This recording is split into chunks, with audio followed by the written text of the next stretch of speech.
Welcome, everybody. This is our fourth podcast. Fourth one, yes.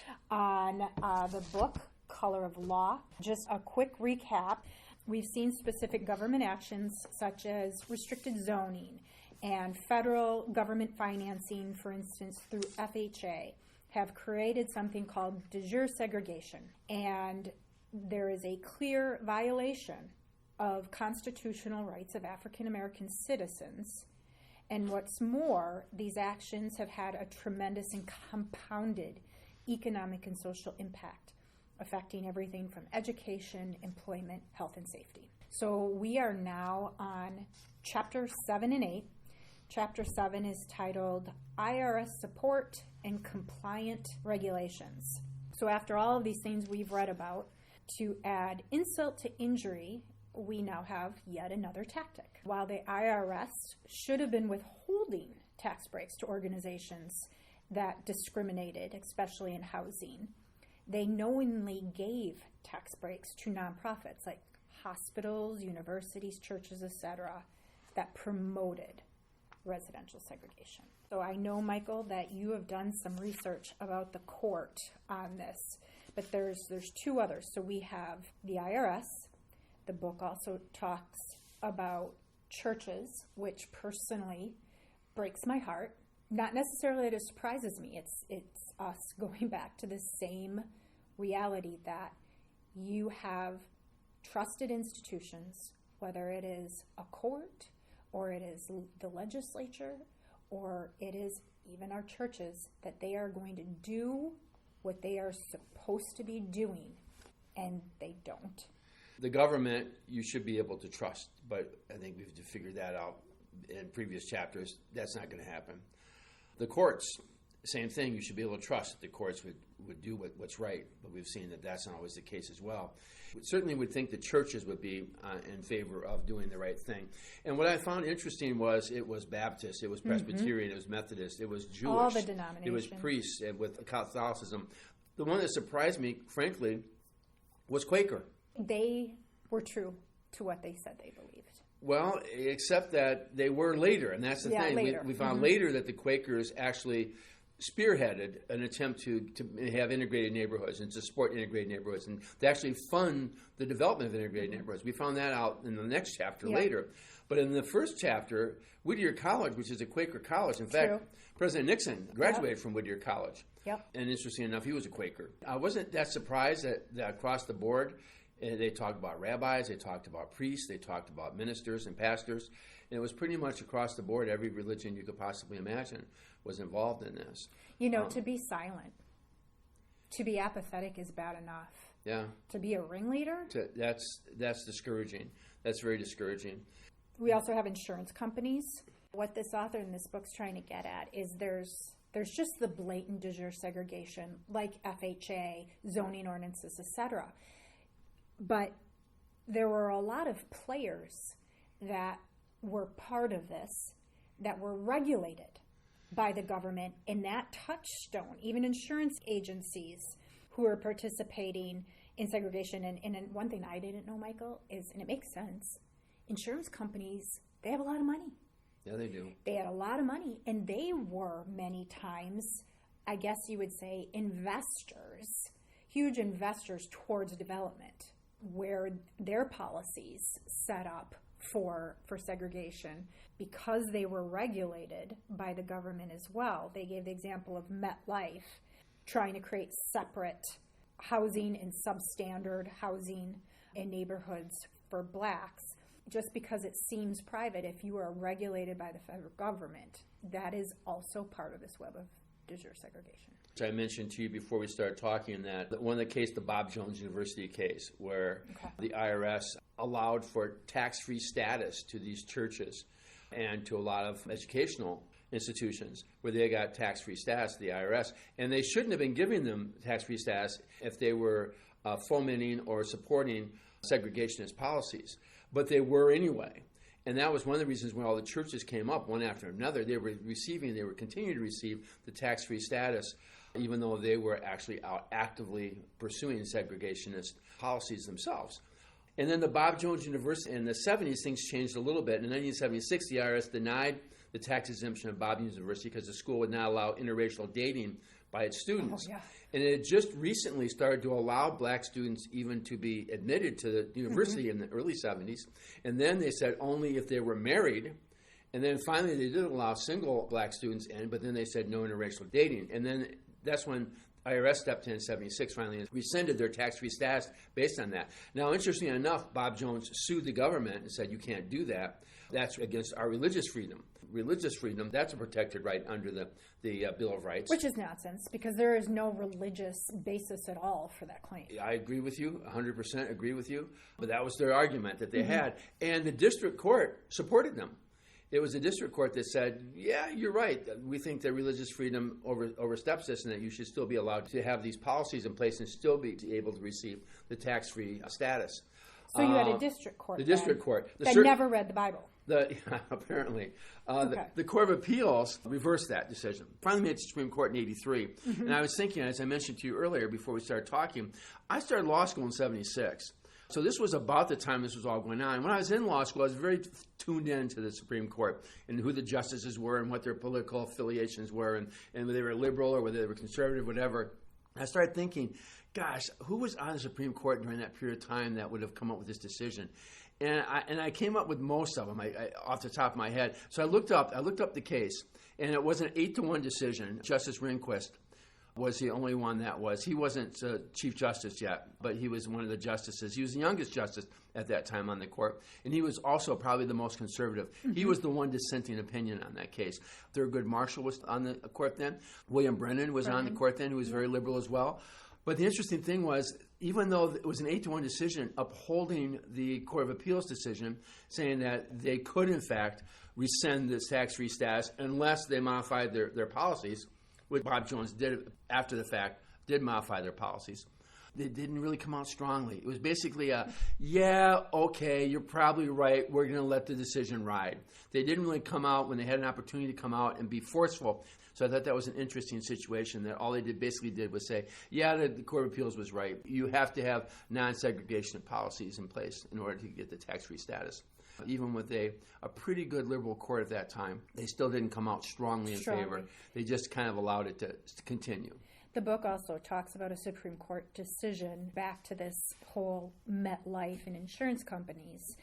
And they come out saying, you have to rent to at least some African Americans.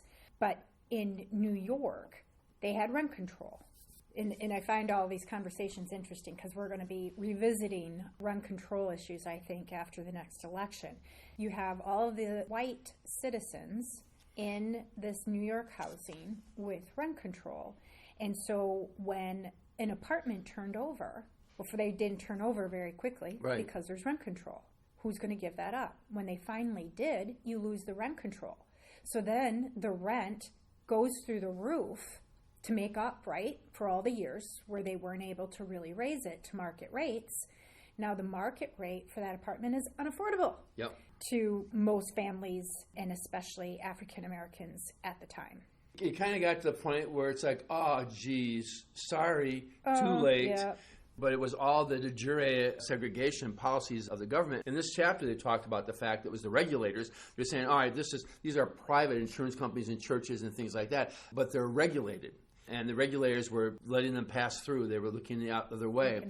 I underlined in red a statement by the courts in a 1947 case in Los Angeles where the judge said, there was no more reprehensible and un-American activity than to attempt to deprive persons of their own homes on a master race theory. I thought it was very interesting that even in 1947 that the court would come up with that, but nobody paid any attention to it.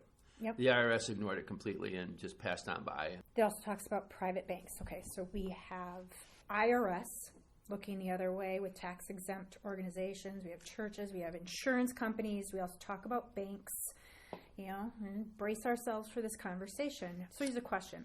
If a private bank discriminates in its housing policies and it doesn't have any FHA financing involved, it's not dealing with VA loans, well then how can we possibly call it de jure segregation? Well, it's a little thing called the FDIC.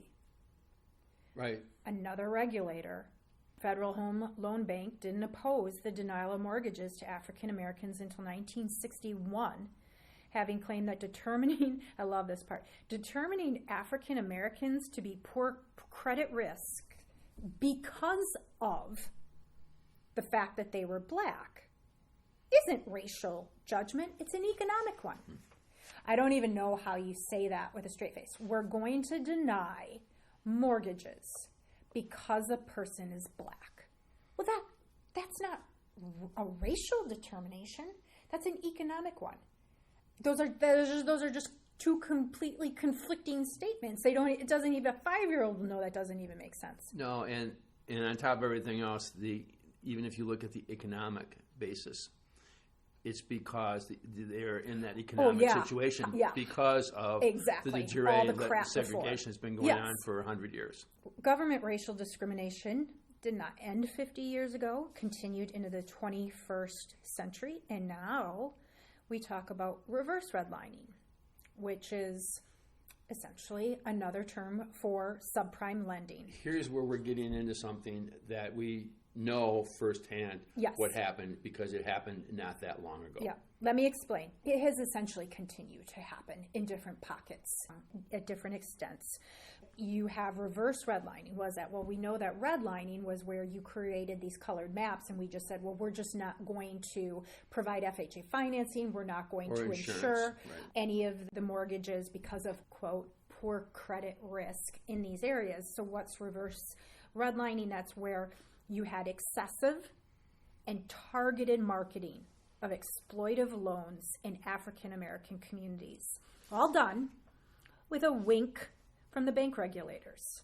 Not just they didn't look the other way, giving higher interest rates to compensate for higher risk, but also, not just higher interest rates, higher risk, also had onerous conditions that were specifically designed to make repayment difficult, such as high closing costs, prepayment penalties, lower teaser rates that skyrocketed, negative amortization. The black community was told they could take advantage of the equity in refinance when the banks knew full well that because the homes were in already depressed neighborhoods, the needed equity would never materialize. They went in, this is why it's predatory, knowing full well that what they were telling the lendee was never going to come to fruition.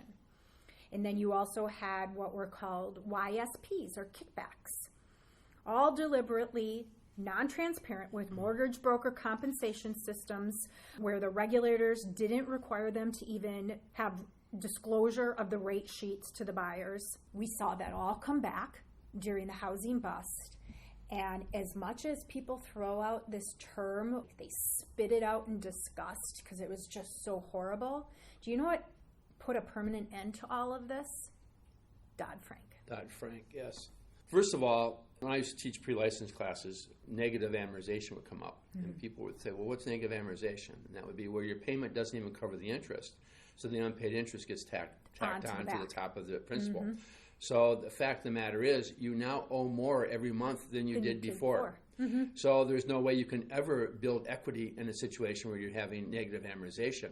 And the reason you have negative amortization is because you can't afford the payment if you make it positive amortization, where you're amortizing. By the way, the word amortization means to kill off slowly over time. Yes. Which means that you're killing the loan. You're killing the loan off slowly over time. But with negative amortization, the loan grows over time. So the fact that they're being misled from the very beginning, on top of everything else, I can remember talking to a couple of lenders in a social setting back during this period of time, and they were talking about the fact that they could actually make more money with subprime loans because they had these kickbacks, as you said, the YSPs, the yield spread premiums, where because of the fact that they were high-risk loans, they actually made more money making those high-risk loans than they did if they were making prime loans, regular loans. Oh, and it gets better. But I want to tell one story, and this was right on the eve of the housing bust, where we had been going to D.C., and I'm not saying that we were any type of angel in any of this, but out of all the people in the end who were trying to get people to recognize what was happening with predatory lending and the inflation of housing prices. Realtors we were talking about it at NAR. We had a panel of Congress people and regulators and such up on those big stages, and I remember this conversation, Michael, that I couldn't believe. I know what they were saying, what was true, but that what you had in a lot of the different federal regulators of banks at the time were people who had come over from the banking industry. Either they were heads of banks or they were the very lobbyists who worked for the bankers. And now they're in charge of regulating the banks. And essentially, it was the bank's friends put in these positions to be that check. Government of checks and balances. There was no check. It was the fox in the hen house. And that is why all of this was able to continue to be happening. And I'm sure it wasn't any different back then when this was first starting to happen, is there was no real oversight, and whoever was overseeing it was of like mind. It was, like you said, the convicts watching the prison, so to speak. Yep. You remember Countrywide got into big trouble for making subprime loans Yep. in that period of time. Some of the other lenders as well, and some of the language that they found out in some of these lawsuits they would file, they would end up that, like Wells Fargo, not to pick on any one particular bank at all, but Wells Fargo, they said that they referred to subprime loans as ghetto loans. Yep. They were out actually targeting the black neighborhoods because they were not as sophisticated. They did not know the language of the loans. If you told them what negative amortization was, they wouldn't have a clue what that meant. So they could have made all the disclosures in the world, but didn't mean anything to people that didn't understand and had never had an opportunity to learn these types of situations. And they said that some of the banks would even hire black loan officers to go into black churches to promote these subprime loans and talk about the wonderful American dream of home ownership and how they could accomplish that when in reality they knew it wouldn't last for long. Yep. Okay, so let's talk about impact.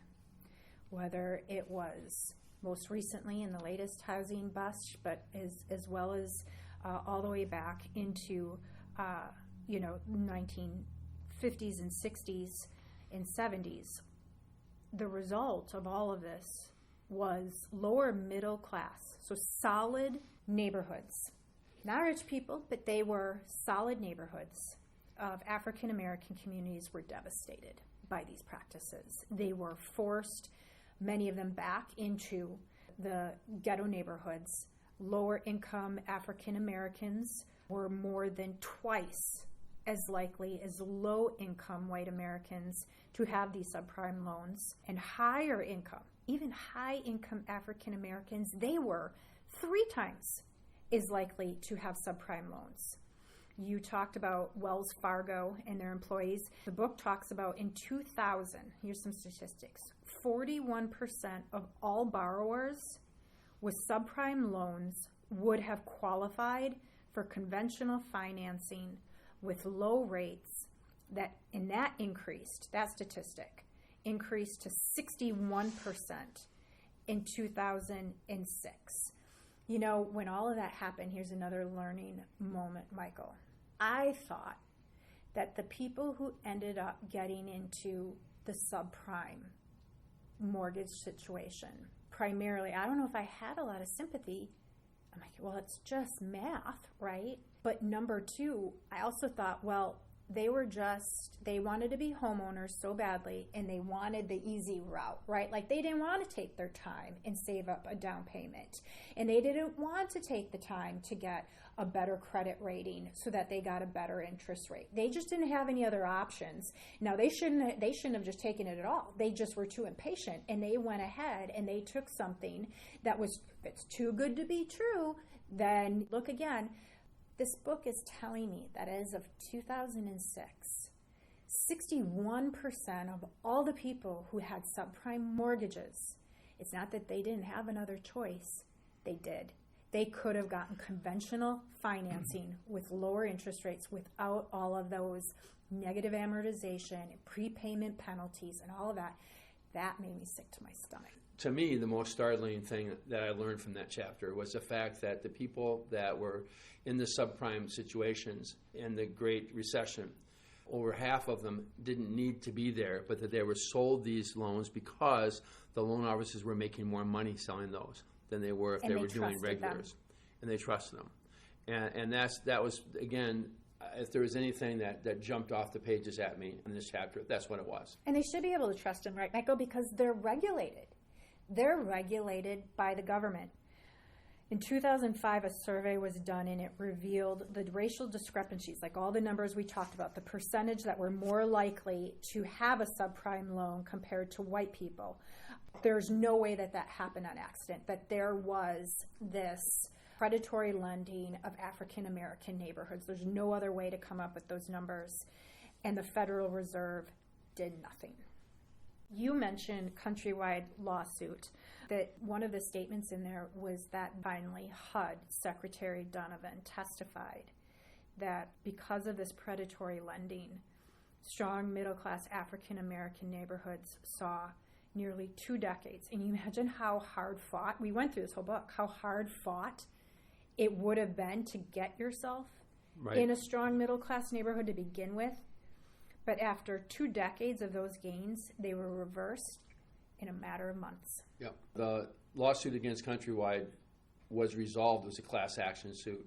And it was resolved with each of the people that went through foreclosures with Countrywide receiving a settlement. I can't remember what it was exactly, but it was a couple $100, a few $100. Didn't make up for the fact that they lost everything, all the gains, as you said, all the gains they'd made over the last 50 years were gone in months, a matter of months. The book also talks about, in 2008, it's another lawsuit, Cleveland, the city of Cleveland, sues Citicorp, Bank of America, Wells Fargo for loss of property value that they saw in their community, crime, drug dealing, and public nuisance because of the deterioration of these neighborhoods because of targeted subprime lending. And they all knew that these areas were targeted, reverse redlining. They knew that these areas, because they already had some poverty, they had some unemployment, they had flat property values, there's no way that they're ever going to get the appreciation needed to afford higher adjustable rate mortgages. The federal court, in that case, dismissed that lawsuit because, quote, mortgage lending is so heavily regulated by the federal and state governments, there's no question that the subprime lending that occurred was conduct which the law sanctions. These are supposed to be intelligent people here. Like, you've got judges in the court saying, the court saying that these agencies are regulated, and so if the agencies allowed this to happen, then subprime lending must be okay, especially racially targeted subprime lending. It must be okay with the government because they allowed it to happen. Like, the circular nonsense argument is astounding. These are institutions we should be able to trust to do the right thing. And obviously, again and again, not only is it the courts, the government, the regulators, the churches, these are all institutions and people we should be able to trust, but we can't necessarily. I looked at some of these lawsuits that have been dismissed, and I almost wonder at times, did the court look at this and go, well, the right thing to do would be this, but if we do this, we open the door to 1,000 other copycat lawsuits around the country that we just wouldn't be able to sustain, so we better cut it off here and say, no, this doesn't count. This was something that, if it had been bad, the regulators would have caught it. The financial consequences would be unbearable by the communities, by the cities, by the churches, whatever. By all the white people. I don't care, quite honestly. Between you and I, Michael, no. The argument that this will cost people, they'll have to really pay for the consequences of their actions, and they are going to have to repair damage done to these decimated African American neighborhoods and say, no, that's just too much. We're just going to let African Americans be collateral damage again, is not acceptable. I just wonder if they looked at this and went, well, this is clearly the right thing to do, but that's going to be really expensive, so we better probably not do that. We probably better just let the status quo continue. And that's disheartening. But that's brilliant, to see too. That's what happens. If you want to do something wrong, really wrong on a massive scale, just make sure that paying the piper for it is too expensive, and then you never will have to. And that's kind of the way the system's been set up. And by the way, you mentioned courts, you mentioned government, you've talked about regulators. These are called And everybody, write this down in the margins of your book, because we'll get to this. These are called systems, government systems of discrimination and violation of constitutional rights. The last thing they talk about in the chapter, if it can't get any worse, we specifically decimate through targeted predatory lending these neighborhoods. In the housing collapse, they bring back contract buying from the 1960s. So they had contract buying that we saw, and the housing collapse was also happening in the 1960s. Those who exploited the African Americans with subprime lending are now buying up all those foreclosed properties and reselling them to lower income households, but not really reselling them. Because they can't get the loans. Right. So they have to sell them on land contracts. So they have land contracts with high interest rates, high down payment, and no equity. And the merry-go-round just keeps turning.